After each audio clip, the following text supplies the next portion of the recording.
In the final installment of the 2005 World Series Look Back Series, let's look back at what it was like to actually hold the World Series trophy, celebrate on the South Side with my guests next on Locked On White Sox.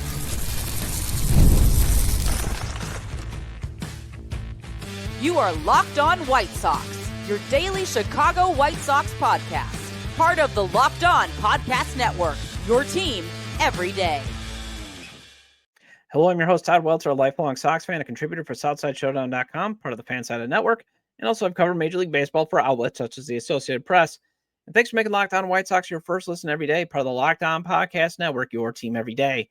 Make sure to hit the like button on today's episode. Subscribe to the YouTube channel at Locked On White Sox if you've not done so already, and also follow and subscribe to the show wherever you get your podcasts. Ozzie Guillen Jr. actually got to hold the World Series trophy.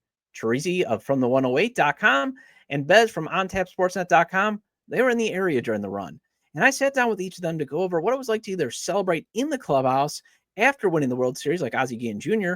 or be in Chicago to take in the win like Chorizy and Bez. Today's episode is brought to you by Gametime. Download the Gametime app, create an account, and use code LOCKEDONMLB for $20 off your first purchase. So let's ask Ozzie Guillen Jr., what was it like to be in the clubhouse, holding the World Series trophy, and just being a part of that championship run as he was an employee of the organization at that time?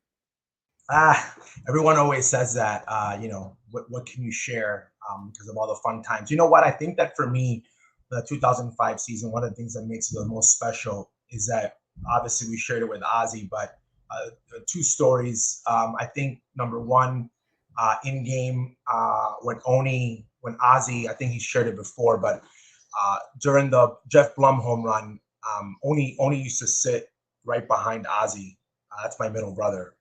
And I would sit further away translating, but I was kind of in between the dugout, and Ozzie was in the process of putting in Pablo Osuna into the game, okay, in that switch, and Blum had been taking flips in the tunnel and was like more warmed up, and Pablo was kind of at the end of the bench, would have to get ready, and when Oni overheard, he kind of blurted out, "Put Blummer in."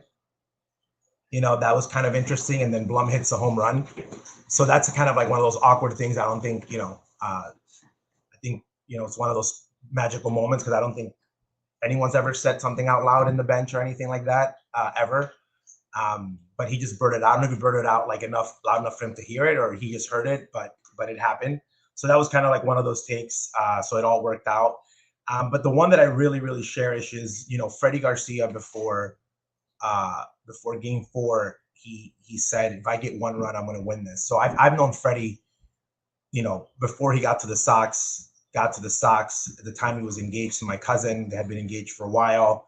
My goddaughter was born during that postseason, and we were with him the night before, all hanging out and just chilling. The night before the game, pretty much the biggest game of his career, biggest game Ozzie's ever managed, and we're just we're there with Freddie and.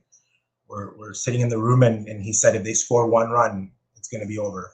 It's going to be game over. If they give me a 1-run lead, I'm going to shut it down. And he did. So that was kind of fun being able to live that with him. It's one of those moments that you look back and being at such a special moment the night before, during and then winning it. I think that's probably the most special. And then I think for us, Guillen family, other than the team, I think hugging Ozzie after the World Series, we had promised him that if he ever got to that chance that we would hope that we could be close to him. And it was worked out. I was working for the team. My brother Osney was very little, so he was a bat boy. And then, Oni was helping in the clubhouse and whatnot. So we were all there with him when he was able to be the champion. So that was a special moment, being able to do it every single round and then all the way to the World Series. I think that's something that, you can't replicate. So those are my stories from my end. But there's so many, and I hope that during the reunions and whatnot that they're sharing them because it's definitely a special season. What's it like to actually hold the World Series trophy, and when did you finally get at least your moment with it? So this is really funny, and people are going to think it's crazy. So I don't even know whose idea this was. So Ozzie said when we're getting to the World Series, he mentioned it at dinner, "I'm taking the World Series trophy to Venezuela." More like, probably can't take it, I was like, this is not the Stanley Cup. I don't think that's ever been done. And he was like, well, that's what I want to do. And I was like, okay, cool. But I'm like, it's never been done. So he actually he actually premeditated when he receives the trophy. He tells Manfred, I'm taking this trophy to Venezuela in the first interview. There's that exchange. And Manfred says, not Manfred, Selig, Bud says, that's on Jerry. That's Jerry's trophy. Major League Baseball said, hey, whatever Jerry wants to do. And Jerry said, yes. So the trophy was given to me. Okay. I was the one responsible for the trophy to make sure that, for the stadium, for me, airplane Venezuela, make sure that, I dealt with the security in Venezuela that was going to protect the trophy, but the trophy stayed with me, So my trophy was sitting in my house. There was a change of plans and I had the trophy sitting in my room for like 3 days. And then I had it in my living room in my apartment. It was just sitting there, like, come back from partying, the trophy's there. And, oh my God, this is a World Series trophy. So it was just there. And it was just awesome. And now that I think back, I'm like, it's so surreal because I think it's so special.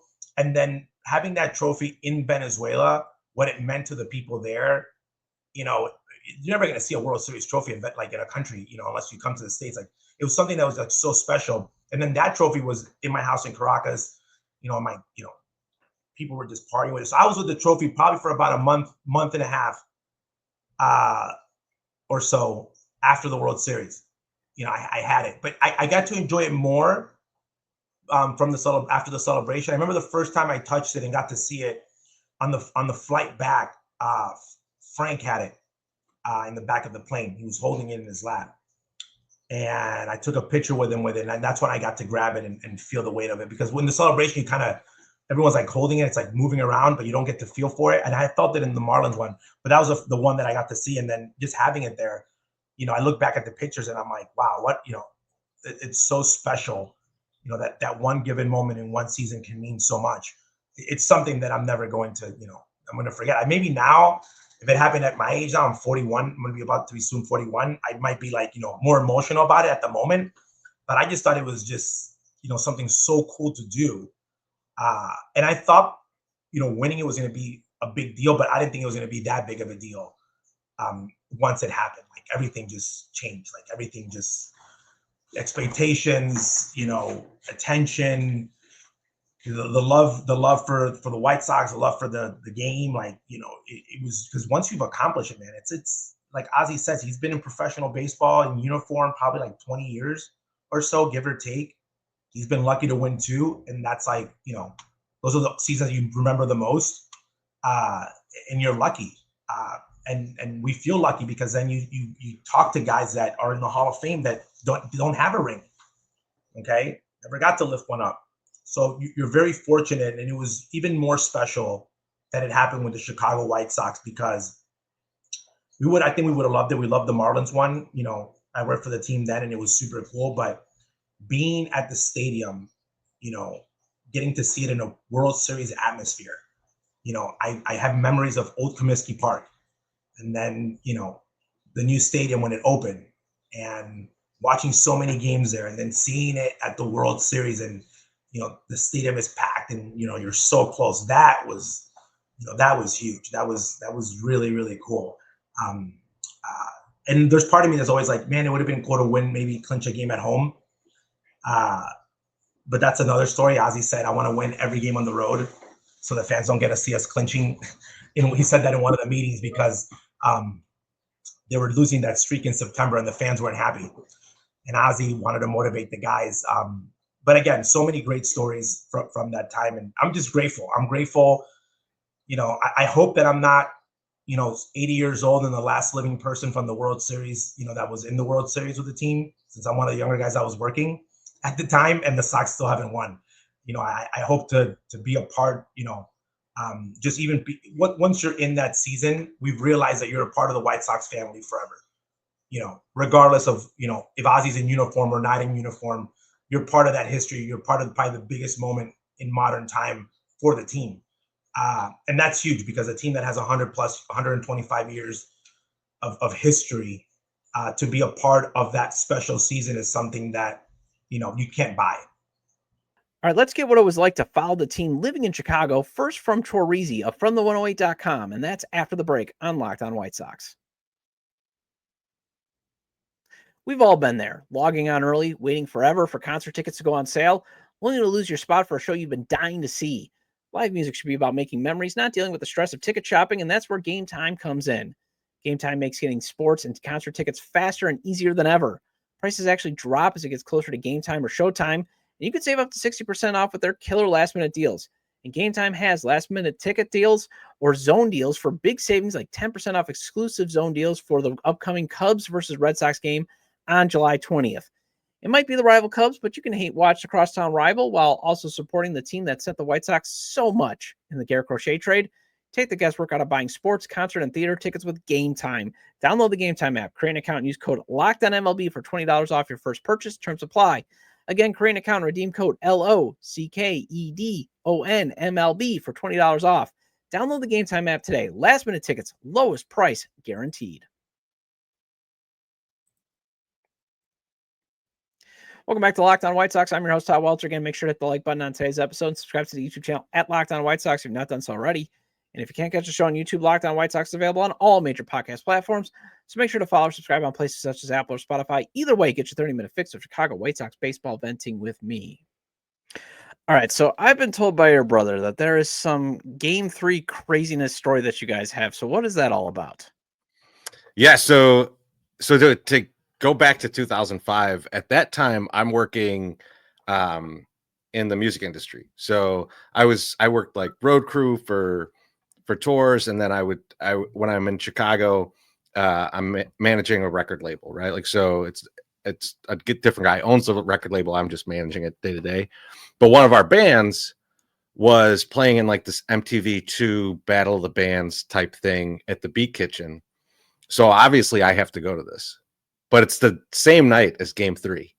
So I'm bouncing back. And if you've ever been to Beat Kitchen, the back room is the club where they play. The front is a bar, and the bar obviously has the World Series on. So I'm bouncing back and forth, going back and forth between, and then finally they play. They do great. Excellent set. Come back out. I'm like, okay, now I could just sit at the bar and watch the rest of this game, which I thought was going to be just a little while. I think it was like the 7th inning already, right? Like, so I sit there, grab a high life, enjoying the rest of the game. This game go 14 innings, I think it went, and it's like the 12th inning, and I'm like, I'm the only guy left in the bar. The bartender's there watching with me. He's wearing a Sox hat, so I'm in good company, and I'm like, he's like, you want another one? I'm like, I got no money left. I'm out of money. He's like, oh, no, let's go. And he's like, gives me some beers. I'm way up on the north side. The end of the game, incredible, right? Like the Blum and then the save. And the funny thing about it is I walk out of there and I'm up on like, what is that, Belmont and Damon? I lived on like basically Ashland and like Washington. How am I getting home? No idea. I'm just like, I'm walking. I'm hoofing it all the way back. Bus rolls up and I was like, dude, I got no money, but I got to get home. And the Damon bus takes me all the way down to Damon. And then I walk from like the United Center over to my house, which is at that year, probably not the safest walk I've ever made. But yeah, it was incredible. And so then game 4, I was like, I'm just having people over. We're just gonna keep it safe. I'm just gonna have people over. We'll do it at my place. Yeah. So first of all, it's nice to relate to somebody that was also drinking High Life on Game 3 and thinking, this game will be quick because, I'm glad that you brought up, because like my story is I was at my house after working at the radio station. So obviously I'm working at the radio station. First couple hours I get back in time, and I had a 30-pack of High Life in my fridge, and I am just going back and forth. And I'm on the phone with my best friend who's living in Terre Haute. And him and I were on the phone, and we're doing the same thing. We're just going back to the fridge because we're getting so nervous. Because if I recall, what was driving me nuts about that game was the pitchers then just started nibbling. Like, remember, they started throwing balls off, like on the outside. They were trying, and Houston's just taking it, and they're getting, tying the game, and I'm just driving nuts. to the point where I think it was like 1 a.m. My roommate comes home and he's like, "Are you drinking by yourself? And are you drunk?" I'm like, "Oh no, I got my buddy on the phone right here."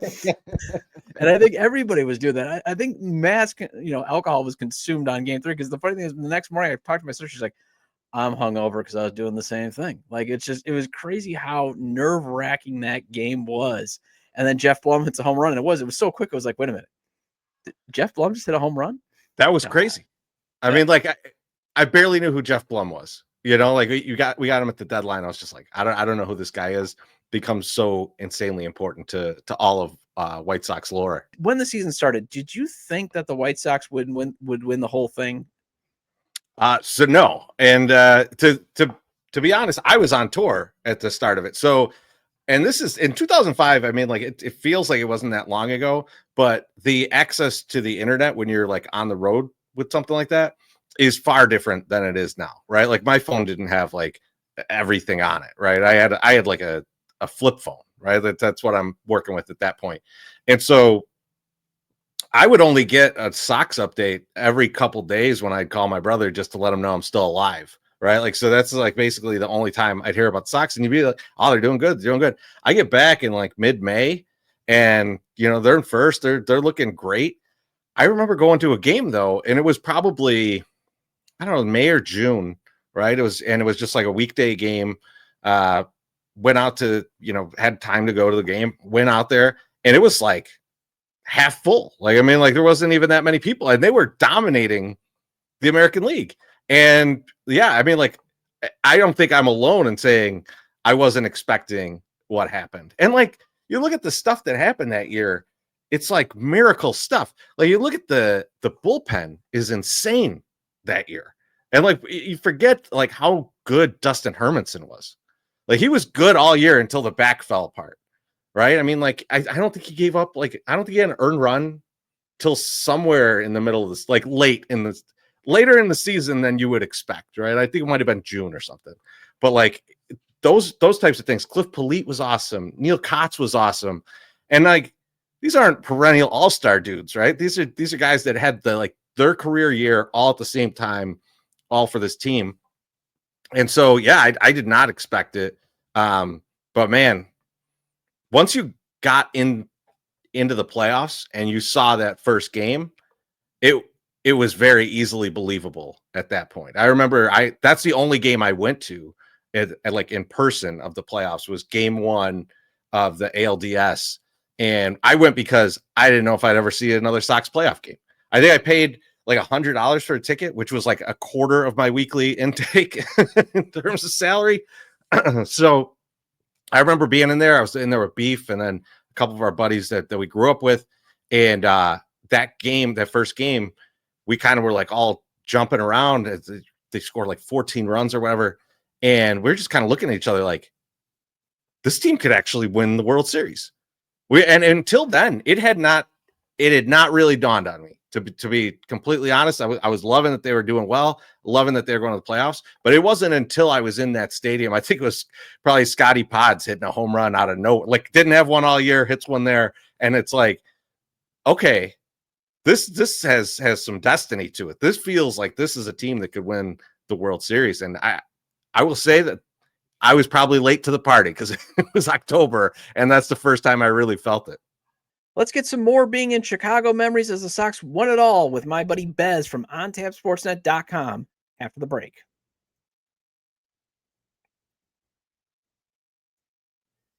Welcome back to Locked On White Sox. I'm your host, Todd Welter. Again, shout out to all the everydayers. I appreciate your loyalty. Please hit the like button on today's episode. Recommend to your fellow Sox fans or baseball fans, friends, to subscribe to the YouTube channel at Locked On White Sox, wherever they get their podcasts, as this show is available on all major podcast platforms. All right, so Bez, I got to ask, where were you at when the White Sox won it all?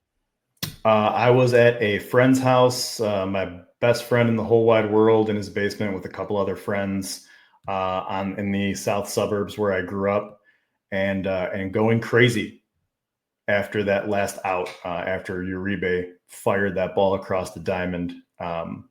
That's where I was and where I wanted to be.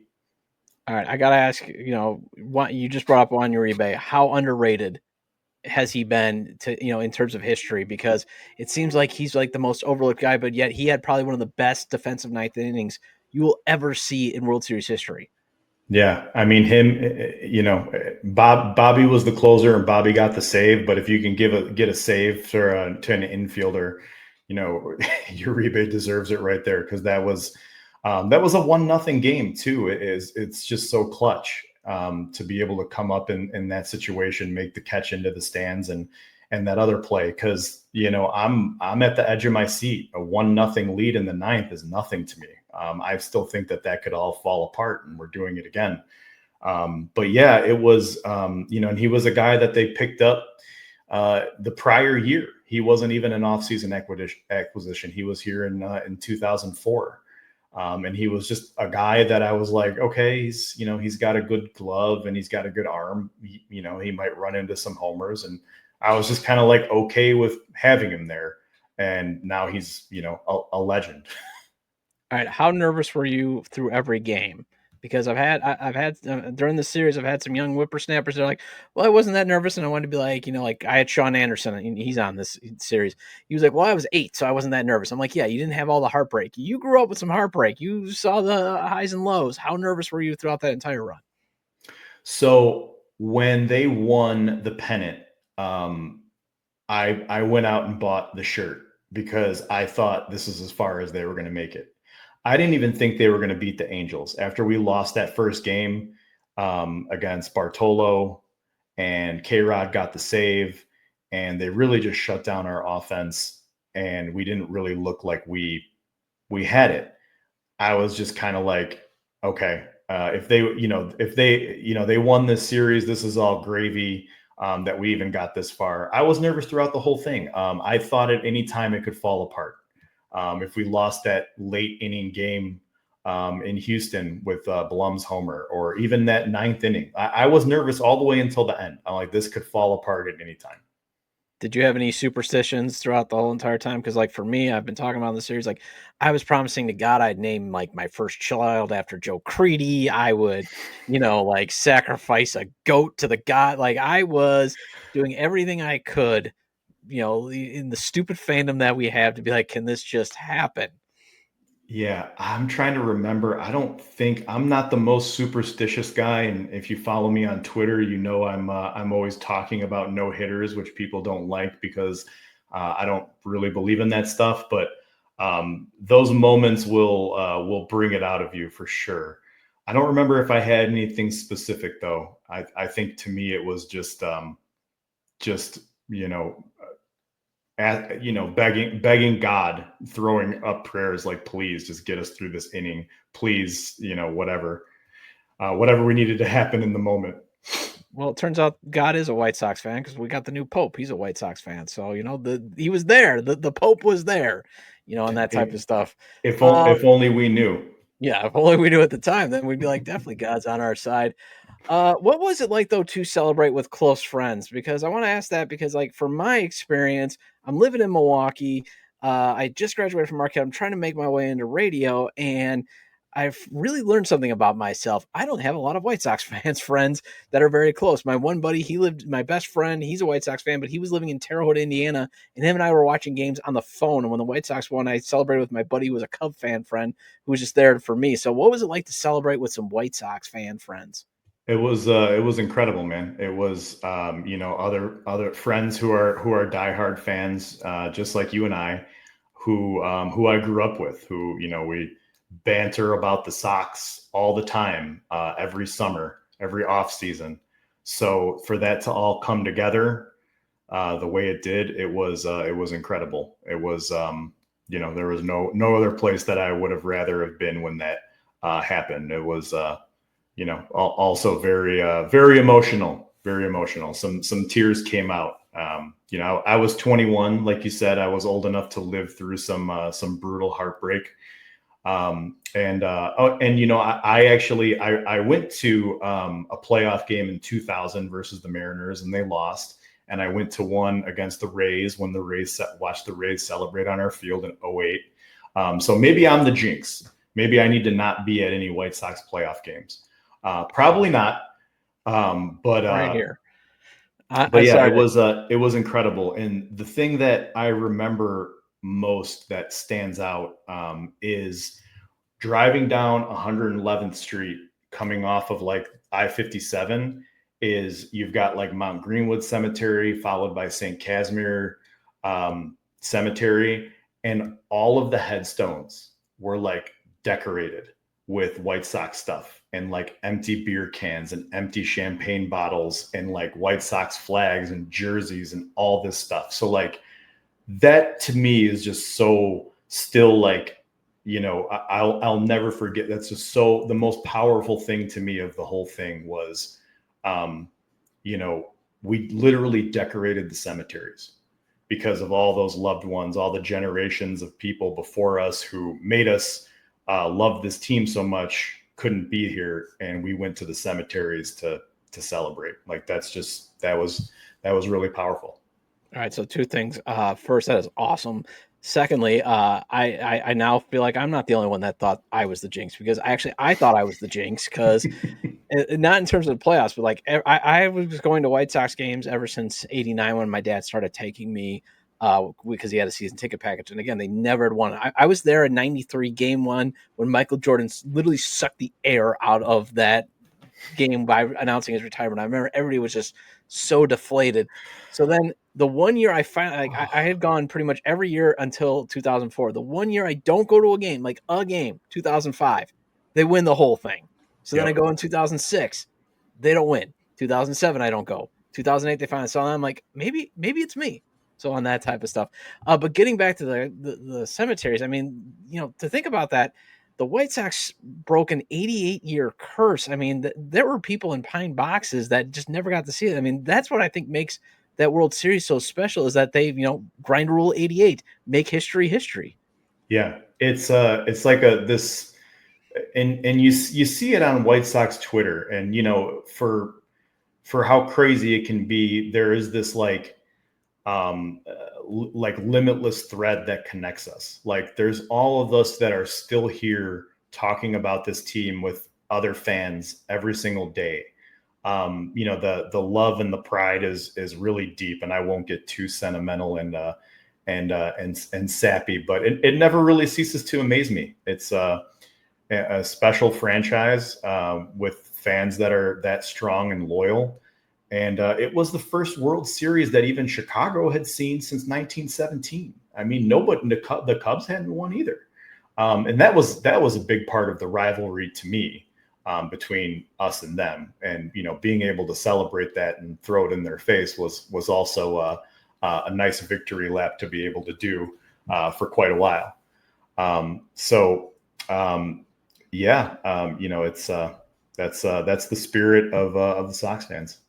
And I actually want to bring, I'm glad that you brought the Cubs up, because that just triggered a question for me. Because what even made it special, I remember that 2003, how much Cub bleep did you have to endure? Because I remember just having to eat so much of it because of like how, the White Sox didn't make the playoffs. We're in the playoffs. And I remember it's in the bag. And then just hearing all that. And I remember that was the other thing that actually helped shape my behavior for 2005, where I was like, I am not going to say, oh my gosh, the White Sox just mowed down the Angels with one of the best starting rotations ever. I was like, oh my gosh, we're gonna face Clemens and Pettit and Oswald. Like, I was trying to be as humble as I could. I mean, how much did that 2003 run for the Cubs kind of mold like, hey, this is how I should act in a playoff? It definitely did. And I mean, luckily for me, my Cubs fan friends are also Southside Cubs fans. They do exist. And they're actually pretty cool. You know, they didn't rub too much of it in my face, but they were pretty confident. And I was actually watching the game with one of them, and they were, you know, I was just for my friends. I was happy for those guys, because they literally were sitting there and they're like, we're 5 outs away. We're 5 freaking outs away. And then it all came crashing down. So a lot of that was, you know, stuff that, definitely sat with you. And that's why, yeah, I mean, that's part of the reason why we didn't celebrate, besides, you know, the usual heartache that this team brings to us. But we saw what happened there and how it could all fall apart. That's what I said earlier. Even when we're up 1-0 in the 9th inning of that game 3, I'm like, well, I saw what happened to the Red Sox and the Yankees, because they were up 3-0 and then they came storming back and knocked them out. So this stuff can happen. So there was the Red Sox the following year too, and what happened there with the Yankees. Well, that wraps up this edition of Locked On White Sox. Thank you for making Locked On White Sox your first listen today. For your second listen, check out the all-new Locked On MLB Game Night. Every game, every night, all season long. Get local analysis on a national scale. Find MLB Game Night on Locked On MLB on YouTube or wherever you listen to your podcasts. And I'll be back Monday with regular White Sox programming and go over what we should hope for regarding this club after the All-Star break. Feel free to share your memories of the 2005 World Series at the episode page on YouTube, X, formerly Twitter, at Todd J. Dub, or at Locked On Sox, or you can email me at lockedonwhitesox@gmail.com. Have a great day. Have a great weekend. See you Monday.